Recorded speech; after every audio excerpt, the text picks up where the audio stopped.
उत्तराखंड सरकार की कैबिनेट बैठक में गुरुवार को कई महत्वपूर्ण फैसले लिए गए, जिनका सीधा असर राज्य के प्रशासन, शिक्षा, परिवहन और ग्रामीण आजीविका पर देखने को मिलेगा। बैठक में कुल 18 प्रस्तावों पर चर्चा हुई, जिनमें से कई अहम प्रस्तावों को मंजूरी दे दी गई। सचिव मुख्यमंत्री शैलेश बघेल ने कैबिनेट ब्रीफिंग के दौरान इन निर्णयों की जानकारी साझा की।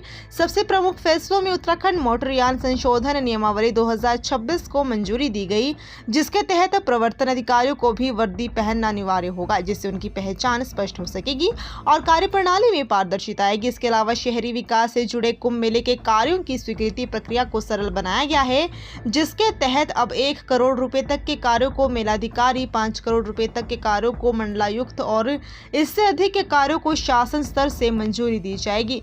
आबकारी नीति में व्यय दर 6% निर्धारित किए जाने के अनुरूप वाणिज्य कर विभाग ने भी अपनी नियमावली में संशोधन को स्वीकृति दी है। परिवहन विभाग के अंतर्गत बसों की खरीद को लेकर भी बड़ा फैसला लिया गया है। जहां पहले 100 बसों की अनुमति थी, वहीं जीएसटी दर 28% से घटाकर 18% होने के बाद अब 109 बसों की खरीद को मंजूरी दी गई है, जिससे सार्वजनिक परिवहन व्यवस्था को मजबूती मिलेगी।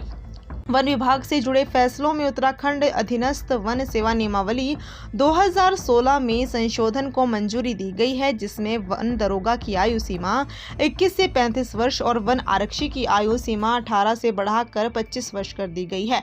साथ ही जिला सैनिक कल्याण अधिकारी को भी सदस्य के रूप में शामिल किया जाएगा।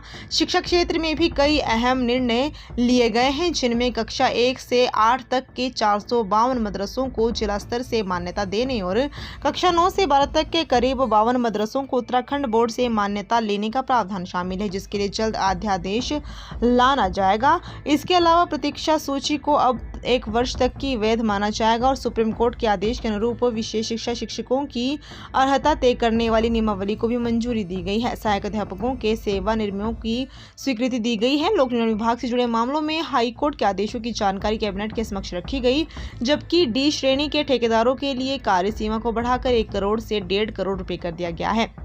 उच्च शिक्षा के क्षेत्र में मुख्यमंत्री उच्च शिक्षा शोध प्रोत्साहन योजना का दायरा बढ़ाकर 21 अशासकीय कॉलेजों तक कर दिया गया है। सबसे महत्वपूर्ण निर्णयों में वन सीमा क्षेत्रों में मधुमक्खी पालन को बढ़ावा देने के लिए नई नीति को मंजूरी देना शामिल है, जिससे स्थानीय लोगों की आय बढ़ने के साथ साथ मानव वन्य जीव संघर्ष, विशेषकर हाथियों के साथ टकराव को कम करने में मदद मिलने की उम्मीद है। इसके तहत वन सीमा, मौन पालन, मधुमक्खी आधारित आजीविका एवं मानव वन्य जीव संघर्ष नियमावली 2026 को भी स्वीकृति प्रदान की गई है, जो राज्य के लिए एक महत्वपूर्ण पहल मानी जा रही है।